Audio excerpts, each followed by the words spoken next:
Good morning. Back at home. No waves crashing in the background, just or maybe a little bit of water. It's raining here in Waterloo, Ontario, Canada. Very early morning. My schedule, my time shift is not working yet. Why do we have daylight savings time? That's an annoying thing that we all have to deal with over here on the East Coast. Hopefully that goes away soon because it doesn't really make any sense. I don't think. Um, Exciting trips, I guess, coming up. I'm going to Japan in a little bit. I watched Lost in Translation on the flight home. It is by far one of my favorite movies. It is probably the reason that I went to Japan for the first time, and I've pretty much been back every year for at least like 7 years now, maybe.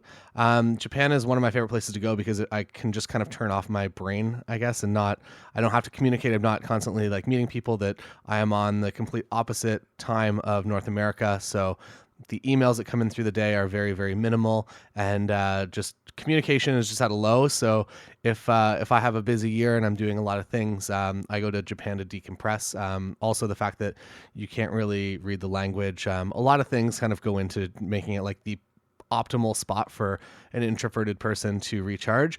The other huge benefit that comes with Japan is the fact that everything is awesome and I love it. So we're out there. We're actually running a workshop that's in the works now. I'm not going to reveal the name of it. It will be revealed at some point in the future, but it's not a photography workshop. It's for tech businesses. So I guess that's a piece of my life now. Also, the end of this month, I get to fly on a private plane down to Florida from Toronto, which is really cool. My friend he has a nice plane, so we're gonna take that plane rather than flying commercial, which is awesome.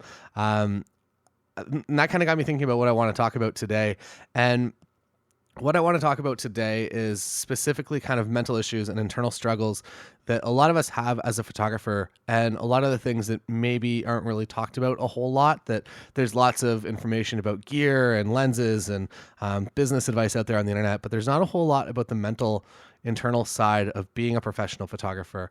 And I just thought that I would speak to that a little bit today. So, kind of on the note of my friend having a private plane, in the past, I'm a very, very competitive person. And when I was 21, 22, 23, if somebody was doing better than me, I would be using that as like motivation to get to their level. Not in like a crappy, like douchey way and posting about how like I'm coming after you on the internet and stuff like that, which I have seen photographers do. And it really kind of turns me off of them. And like that single post is enough for me to write off like a second photographer or another photographer for like the entirety of their career. But I think that by just like kind of silently having this competitive drive that I wanted to get to this point that they were at, it was something that really did motivate me in the beginning. And I don't know if it's right or wrong, but it's kind of what it did.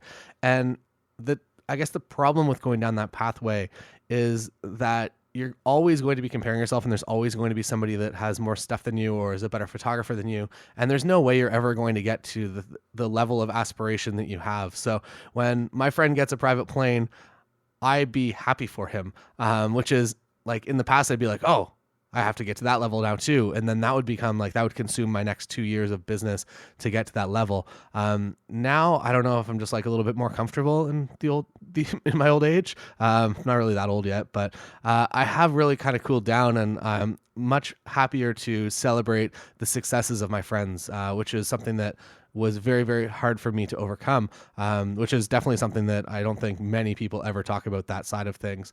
So it took a lot of reframing and a lot of kind of mental energy whenever I saw the highlight reel of Facebook that something popped up, that I would have that first reaction, and I had to disarm that reaction and understand that like that's awesome that they have worked so hard to get to this level that they're at, and I should be happy for them and learn from their journey rather than being like hyper competitive. So that's something that I've done internally that has really helped me and made my life happiness a lot better. The other thing, I guess, that has really kind of change the way that I think about it is to just in general not take their success as your failure.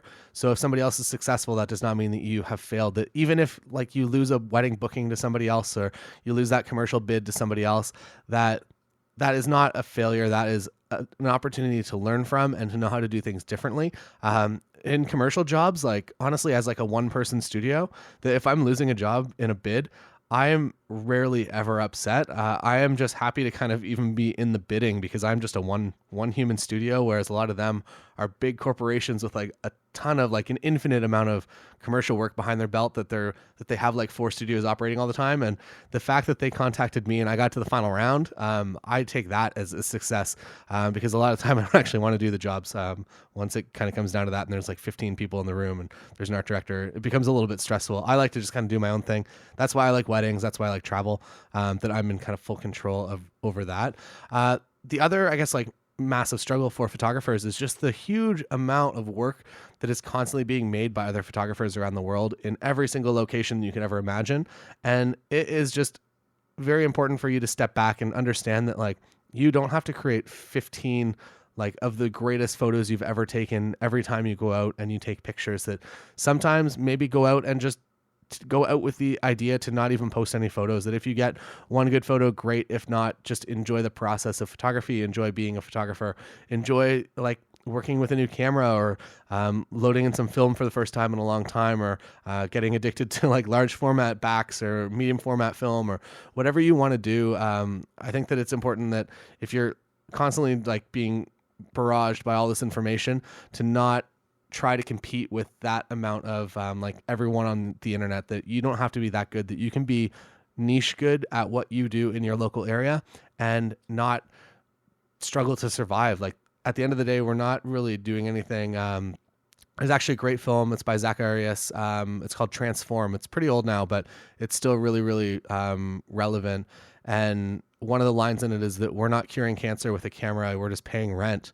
And I think that that is also a very powerful line, because we all take ourselves a little bit too seriously, I think, in this industry. And at the end of the day, we're just making pretty pictures for people to look good in. Unless you're a war photographer, then you're probably doing more for the world than us back here doing family photos. But I think it's something that we do kind of have to mentally check ourselves, that we're not like the greatest profession in the history of the world. We're not doing an insane amount of good every single day the way that like first responders or like the people that are actually in the labs are doing. So an important self-check, I guess. The other thing that I've struggled with and that I've tried to solve is that I went from an office environment. I went from actually I was working kind of tandem at Outback Steakhouse, as well as an office. So I was around a lot of people all the time. That I had lots of coworkers. It was very much like you went into the office and there were people to talk to at lunchtime, which was my favorite time, because the other time of the office day you had to be working. At lunch, like you got to hang out with the people that you work with all day and not talk about work, and go out and explore and get in a car and drive somewhere or take a walk. That was, I don't know, like you get a different level of excitement, I guess, from that, and actually talking with people.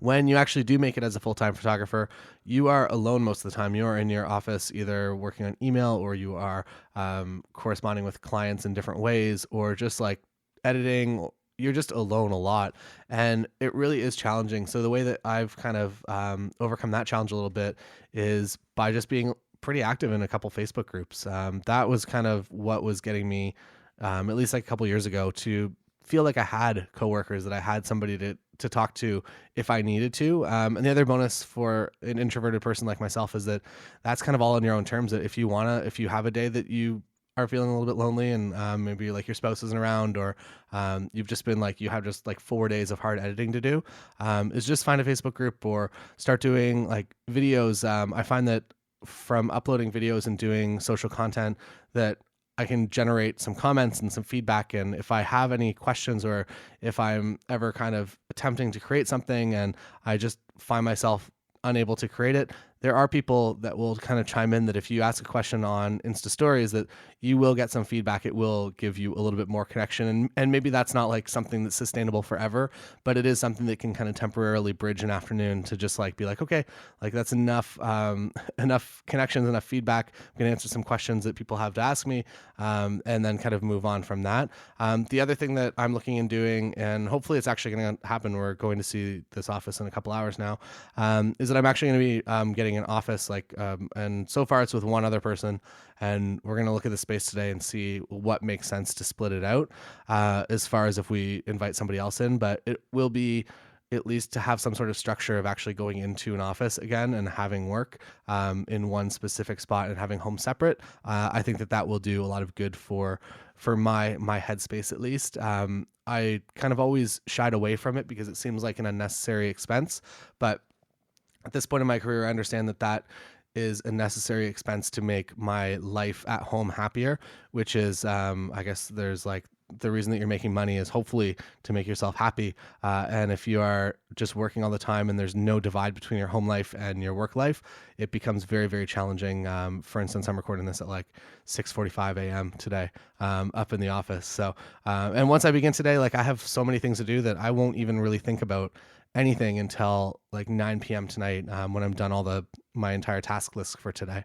So I guess something maybe if you do feel alone a lot, maybe get that office space, maybe get that co-share space, collaborate with some friends that are kind of non-competitive. That if in a non-competitive space, that if you are able to, like, if one client walks in the door, the idea is essentially with a studio going to be that if a commercial client walks in the door, we have photography, video, like PR and all kinds of different aspects of like an agency basically all kind of under one roof.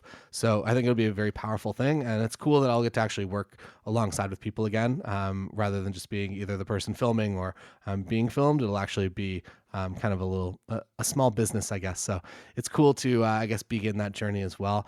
The last thing that I'm going to speak about is the extreme side of mental illness, and if you feel like this is just like it's too much and you are giving up hope, or you're having thoughts that you shouldn't be having, is to find help.